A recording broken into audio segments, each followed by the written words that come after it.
করব।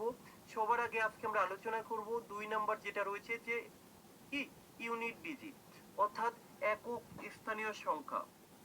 তো চলো আমরা এই একক স্থানীয় সংখ্যা নিয়ে আজকে একটু আলোচনা করি এবং কি রকম কোশ্চেন আসে কিভাবে সলভ করব সেটা আমরা এখানে দেখিয়ে দেব। কেমন? দেখো, সবার ফার্স্ট আমরা চলে এলাম যে ইউনিট ডিজিট। এমন কোনো এক্সাম নেই যেখানে এই ইউনিট ডিজিট থেকে কোশ্চেন আসে না পরীক্ষায়, অর্থাৎ সমস্ত পরীক্ষায় কিন্তু এখান থেকে কোশ্চেন আসে। তাহলে এই ইউনিট ডিজিটটা একটু ভালো করে আমাকে শিখতে হবে। আর আমি যখনই কোনো টপিক শেখাবো সেই টপিকটা কিন্তু পুরো বেসিক থেকে তোমাদের দেখিয়ে দেব, যে শুধুমাত্র একটা কোশ্চেন করাবো এইভাবে নয়। তাহলে দেখো এখানে যে ইউনিট ডিজিট অর্থাৎ দেখো একক স্থানের সংখ্যা নির্ণয় করো, তাই তো? সমস্ত কোশ্চেনের কিন্তু আমি বাংলাটা রেখে দিলাম সাথে। তাহলে এই যে এখানে যতগুলো 4টে কোশ্চেন তোমরা দেখতে পাচ্ছ, এই প্রত্যেকটা কোশ্চেনের একক স্থানীয় সংখ্যা নির্ণয় করতে হবে, তাই তো?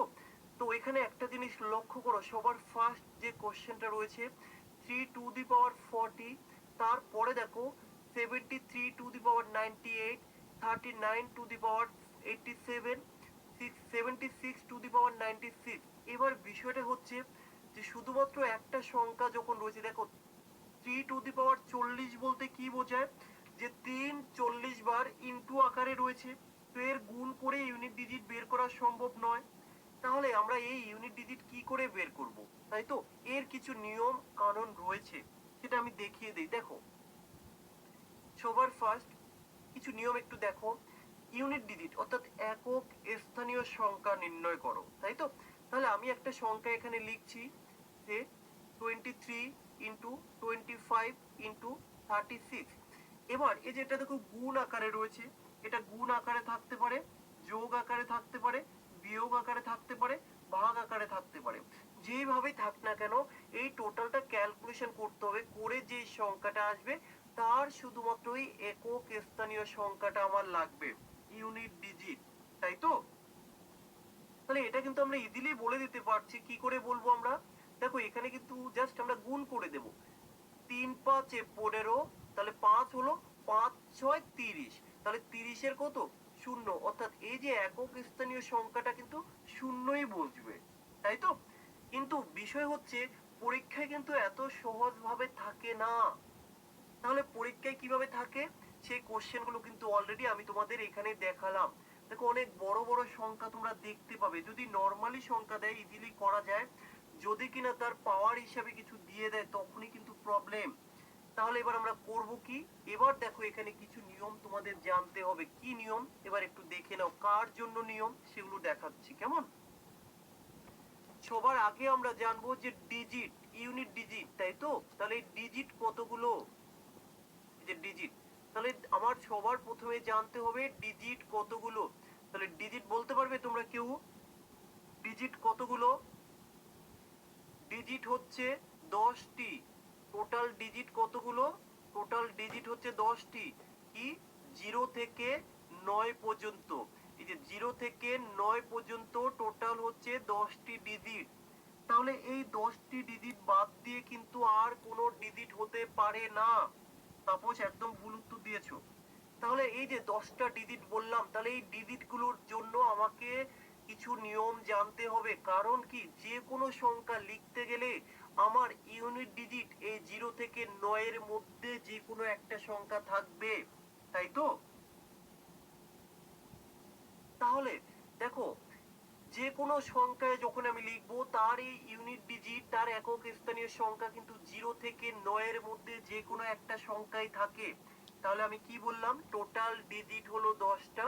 এই ডিজিট গুলোকে এবার আমি 3টে ভাগে ভাগ করে দেখাবো নিয়মটা। এবার দেখো যে রুল 1 একটু ভালো করে বোঝার চেষ্টা করবে সবাই। যে নিয়ম 1, 1 নম্বর নিয়ম কাদের জন্য? যেই সংখ্যাগুলির শেষে 0 থাকবে, 1 থাকবে, 5 থাকবে এবং 6 থাকবে। ভালো করে বোঝো, যে কোনো সংখ্যার শেষে যদি তোমরা 0, 1, 5, 6 দেখতে পাও এবং তার পাওয়ার যাই থাক না কেন দেখার দরকার নেই, তার পাওয়ার যাই থাক না কেন দেখার কোনো দরকার নেই। কিনা 0156 থাকে তাহলে তার ইউনিট ডিজিট বা একক স্থানীয় সংখ্যা অলওয়েজ কি আসবে, ওই সংখ্যাগুলি আসবে। ইউনিট ডিজিট সেম, কেমন সেম হবে। তাহলে এবার কি আমি কিছু এক্সাম্পল দিয়ে একটু তোমাদেরকে দেখাই, তাহলে আরো বেশি ভালো বুঝতে পারবে। যেমন দেখো, আমি এখানে একটু এক্সাম্পল দিচ্ছি, একটু ভালো করে বোঝার চেষ্টা করবে। যেমন আমি এখানে বললাম 100, তাহলে তুমি এখানে বলবে যে স্যার এখানে ইউনিট ডিজিটটা হবে 0। যখনই আমি এর কিছু একটা পাওয়ার বসিয়ে দেব, যেমন 100^99, তখনও কিন্তু এর ইউনিট ডিজিট 0ই হবে। কেন? কারণ আমি একটু আগেই বললাম, এই যে কোনো সংখ্যার শেষে দেখো, শেষে যদি 0 থাকে তার পাওয়ার যাই থাক না কেন দেখার কোনো দরকার নেই, সেই সংখ্যাটাই আমার বসে যাবে। এই জন্যই এখানে লিখলাম ইউনিট ডিজিট সেম।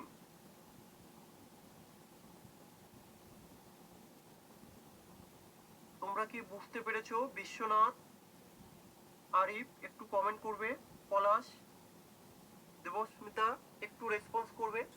তাহলে কি আরো কিছু এক্সাম্পল দেই। যদি কিনা সংখ্যাটা হয় 101, তাহলে তখন বলবে যে স্যার এর ইউনিট ডিজিট হলো 1, কারণ এই যে শেষে 1 রয়েছে, তাহলে এর ইউনিট ডিজিট হবে 1। এবার দেখো, যদি এর ক্ষেত্রে একটা পাওয়ার কিছু দেয়, সে এর পাওয়ার আমি বসিয়ে দিলাম 100, তাহলেও কিন্তু এর ইউনিট ডিজিটটা 1ই হবে, কারণ আমরা বলেছিলাম কোন সংখ্যার এই যে শেষে যদি 01 থাকে, তাহলে এই যে 1 আছে এর পাওয়ার যাই থাক না কেন কি হবে, এর ইউনিট ডিজিট অলওয়েজ 1ই বসবে। চলো নেক্সট। নেক্সট দেখো যে 5 রয়েছে, চলো আমরা একটা সংখ্যা লিখি যে 155 টু দি পাওয়ার, সে কত লিখবো, সে 10 লিখলাম। 155 টু দি পাওয়ার 10, তাহলে এর ইউনিট ডিজিট কি আসবে। দেখো, সবার প্রথমে আমরা দেখে নেব, যদি এই 10 পাওয়ারে না থাকতো তাহলে এর ইউনিট ডিজিট কি হবে, এর ইউনিট ডিজিট হবে কিন্তু 5, এর ইউনিট ডিজিট হবে 5, এর ইউনিট ডিজিট 5, কিন্তু এর পাওয়ার তো 10 রয়েছে, তো যাই থাক না কেন পাওয়ার দেখার দরকার নেই, তাহলে কি 5 বসে যাবে। ক্লিয়ার? আর একটা एग्जांपल দেই, 166, 166 টু দি পাওয়ার, সে আমি 999 দিলাম, এটা পাওয়ারে রয়েছে, তাহলে কি আসবে। দেখো এখানে নিয়মে বলা ছিল যদি কোনো সংখ্যার শেষে 6 থাকে তাহলে কি তার ইউনিট ডিজিট সেম হবে, পাওয়ার যাই থাক না কেন দেখার কোনো দরকার নেই, তাহলে এর জন্য আমার ইউনিট ডিজিট কি আসবে, 6 আসবে। ওকে, তাহলে এখানে আমি একটু লিখে দেই, তাহলে তোমাদের বুঝতে আরো সুবিধা হবে, আরো ডিটেলসে লিখে দেই যাতে বুঝতে কারো কোনো প্রবলেম না হয়। 0156 থাকলে পাওয়ার দেখার দরকার নেই, পাওয়ার দেখার দরকার নেই।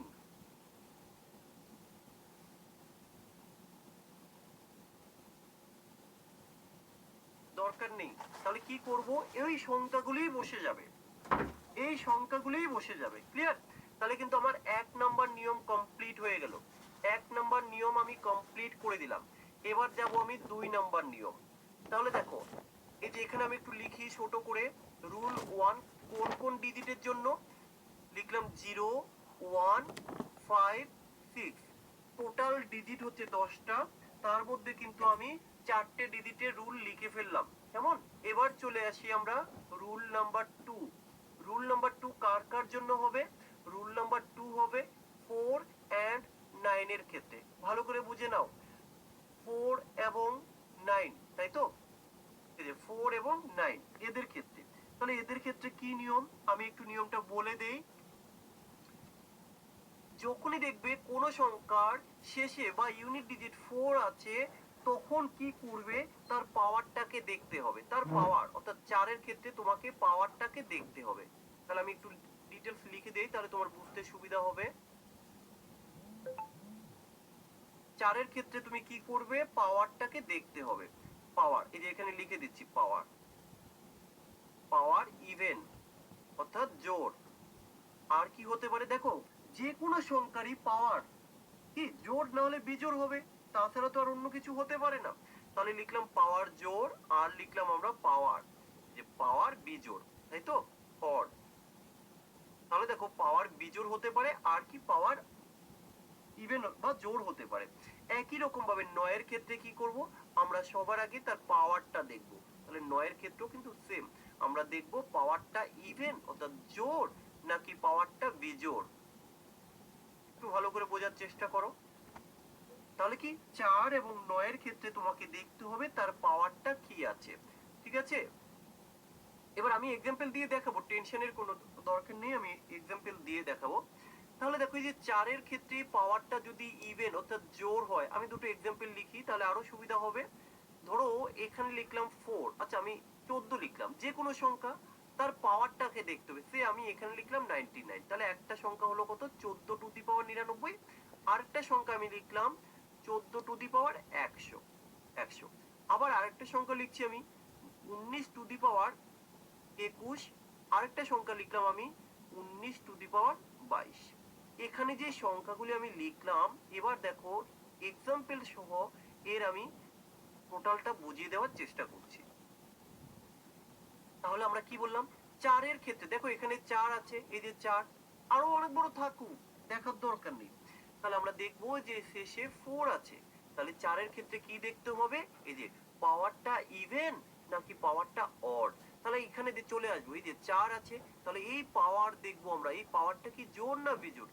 জোড় আর বিজোড় চিনবো কি করে, আমরা জানি 2 দ্বারা যদি ভাগ যায় তাহলে সেটা জোড় সংখ্যা, আর 2 দ্বারা যদি ভাগ না যায় তাহলে সেটা বিজোড় সংখ্যা। তাহলে এখানে রয়েছে 99, অতএব এটা কিন্তু একটা বিজোড় সংখ্যা।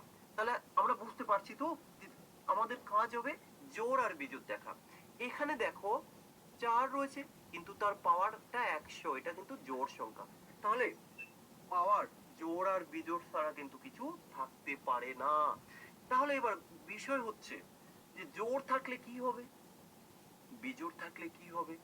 দেখো যদি কিনা 4 এর পাওয়ার জোড় থাকে তাহলে তার ইউনিট ডিজিট, ইউনিট ডিজিট 6 হবে, ইউনিট ডিজিট 6 হবে। কিভাবে 6 এলো সেটা আমি দেখিয়ে দেব।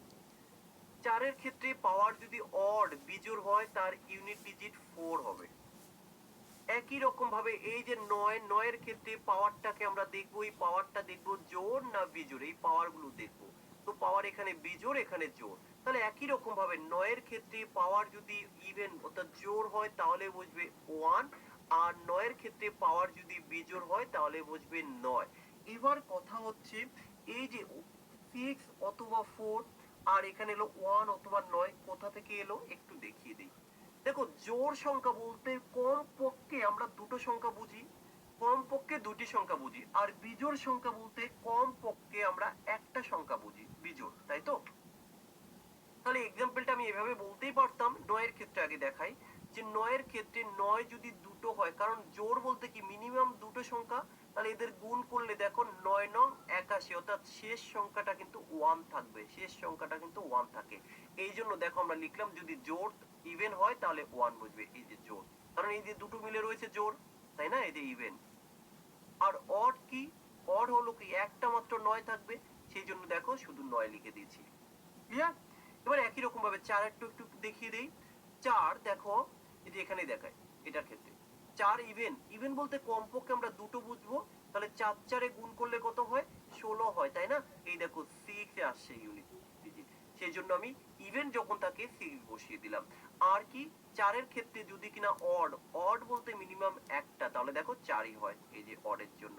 তাহলে আমরা কিন্তু অলরেডি 6টা ডিজিটের জন্য নিয়ম শিখে ফেললাম। কি কি, 0, 1, 5, 6, আর কি তার সাথে শিখলাম 4 আর 9। তাহলে দেখো টোটাল যে 10টা ডিজিট থাকে, এই 10টা ডিজিটের জন্য যদি আমরা নিয়মটা জেনে নিতে পারি, আমার মনে হয় না যে কোনো ইউনিট ডিজিট তোমাদের প্রবলেম হতে পারে। কোশ্চেন যাই থাক না কেন তোমরা ইজিলি সলভ করে ফেলতে পারবে, কি কারণ সমস্ত সংখ্যাই কিন্তু এই 10টা ডিজিট দিয়ে শেষ হয়। কেমন, সবাই একটু রেসপন্স করে দাও যে তোমরা বুঝতে পারছো কিনা। আমি যেই 6টা ডিজিট নিয়ে দেখালাম দুটো রুল হিসেবে, তোমরা সবাই বুঝতে পেরেছো কিনা বলো। তাহলে আমি 3 নাম্বার রুলে যাচ্ছি। এবার দেখো এই 3 নাম্বার রুলসটা কাদের জন্য এটা একটু ভালো করে দেখতে হবে, যে রুলস 3। দেখো রুলস 3 হচ্ছে বাকি সমস্ত ডিজিটের জন্য। তাহলে বাকি এখনো কোন কোন ডিজিট আছে, আমরা জানি টোটাল ডিজিট 10টা, তার মধ্যে কিন্তু আমরা অনেকগুলো ডিজিট করে ফেলেছি। কতগুলো করেছি, 6টা ডিজিটের কাজ কিন্তু আমাদের হয়ে গেছে। বাকি আর কি আছে একটু দেখে নেই। দেখো 0 হয়ে গেছে, 1 হয়ে গেছে, তাহলে 2 তো হয়নি। আচ্ছা 3 হয়নি, এই যে 4 হয়ে গেছে, 5 হয়েছে, 6 হয়েছে, 7 হয়নি, 8 হয়নি, এখানে 9 হয়েছে, 0 হয়ে গেছে। তাহলে বাকি আর কয়টা ডিজিট রয়েছে? বাকি আর 4টে ডিজিট রয়েছে। রাকিব, 4 আর 9 এর ক্ষেত্রে দেখতে হবে পাওয়ারটা জোড় কি বিজোড়। জোড় থাকলে কি হবে আর বিজোড় থাকলে কি হবে, জাস্ট বসিয়ে দাও। কেমন? আচ্ছা, তাহলে এবার রুল নাম্বার 3 তে আমরা কাদের নিয়ে আলোচনা করব? কোন ডিজিট গুলো? এই 4টে ডিজিট। এই 4টে ডিজিট যদি আমরা এখানে জেনে নেই তাহলে কিন্তু টোটাল আমার ইউনিট ডিজিট কমপ্লিট। এবার এদের ক্ষেত্রে কি করব, এটা একটু আমি লিখে দেই। আমি এখানে লিখে দিচ্ছি, সবাই একটু ভালো করে বোঝার চেষ্টা করবে। এদের ক্ষেত্রে বলতে কাদের ক্ষেত্রে? এই যে 2 3 7 8, এদের ক্ষেত্রে পাওয়ারকে